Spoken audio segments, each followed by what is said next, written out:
24 জুলাই বিপ্লবের পর বাংলার মানুষ আরেকটি বিপ্লব দেখতে চায়, আরেকটি অভ্যুত্থান দেখতে চায়। সে বিপ্লব হবে ইসলাম, সে বিপ্লব হবে ইসলামের বিপ্লব।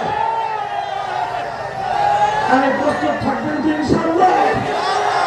আগামী বাংলাদেশের মানুষ ইসলাম ছাড়া এদেশে আর কিছু দেখবে না ইনশাআল্লাহ। এদেশে ইসলাম না থাকলে, ইসলামী রাষ্ট্র প্রতিষ্ঠা যদি না করতে পারি আমরা, বাংলাদেশের স্বাধীনতা রক্ষা করা সম্ভব হবে না। ইসলামী রাষ্ট্র প্রতিষ্ঠার মাধ্যমেই সম্প্রীতি সত্যিকার অর্থে বাস্তবায়ন করা সম্ভব হবে। হিন্দুত্ববাদী চক্রান্তের হাত থেকে বাংলাদেশকে যদি আমরা উদ্ধার করতে না পারি, বাংলাদেশের স্বাধীনতা বিপন্ন হয়ে যাবে। আল্লাহ রাব্বুল আলামিন আমাদেরকে তৌফিক দান করুন। বাংলাদেশের সকল ইসলামপন্থীরা আমরা হাতে হাত রাখছি, ইনশাআল্লাহ আযান উঠবে, আযান।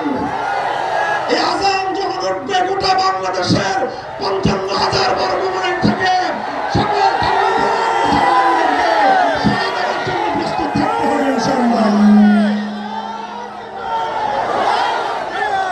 نصر من الله وفتح قريب واخر دعوانا الحمد لله رب العالمين। আলহামদুলিল্লাহ, আলহামদুলিল্লাহ। আপনারা সবাই বসুন।